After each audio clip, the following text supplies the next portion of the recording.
Halo, saya Arta Sinamo. Waktu kami lagi praktek eh, tentang modul 8A, khususnya untuk praktek soft skills, ada 4.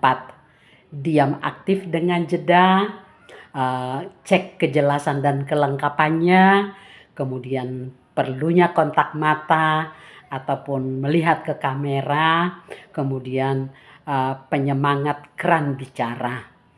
Pada waktu praktek kami tidak terlalu kesulitan. Hanya memang kalau coach baru atau tidak paham tentang dunia coach, keempat sub skills ini dalam mengembangkan keterampilan mendengarkan, saya pikir itu sangat tergantung kepada coachnya. Yang pertama adalah kita harus konsentrasi. Itu yang pertama. Mengapa perlu konsentrasi? Karena kalau kita fokus kepada apa yang dikatakan oleh coach, maka kita akan paham. Bahkan kita jadi mengerti pola pikirnya, jalan pikirannya. Nah, pada saat kita sedang konsentrasi, lalu di sela-sela itu kita mengatakan, ya, terus, lalu, nah itu berarti kita sudah melakukan sub skill keempat.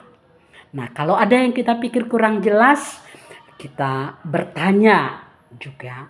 Nah, yang kedua menurut saya kesulitannya adalah kalau coach mungkin terbata-bata dalam menerangkan pendapatnya.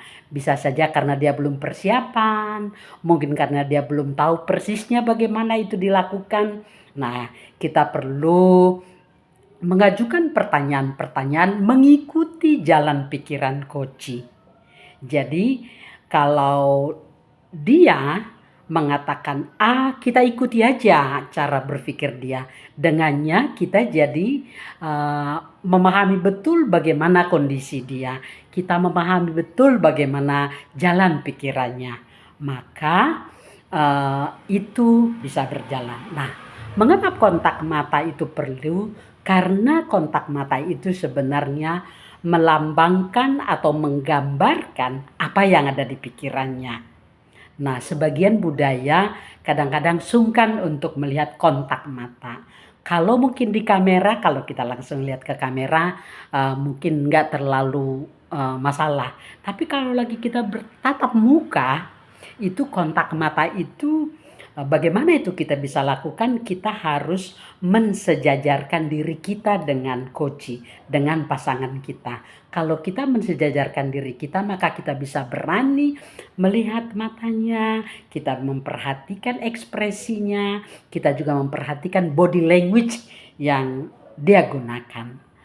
Nah, jadi kalau coach kesulitan dalam mengekspresikan pendapatnya, mungkin terbata-bata dalam menjelaskan apa yang ada di pikirannya, tugas kita adalah pahamilah dia, buat dia merasa nyaman, buat dia merasa santai untuk mengatakan apa yang akan dia katakan. Kalau itu kita lakukan, maka itu pasti lancar.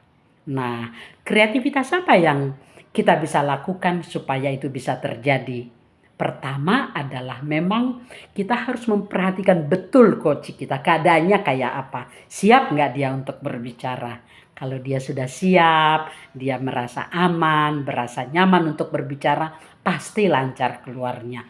Jadi kita harus menyesuaikan, harus membuat dia nyaman, harus memilih kata-kata supaya mengikuti gaya bahasa dia, bahasa yang dia pakai, terminologi yang dia pakai. Bahkan nanti dalam perjalanannya pola-pola kata-kata, pola-pola perilaku, pola-pola mindset itu akan terlihat kok di dalam perjalanan percakapan kita.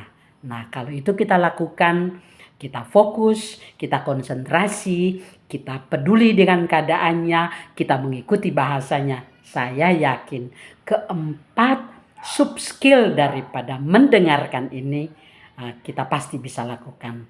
Terima kasih. Saya Arta Sinamo. Selamat sore.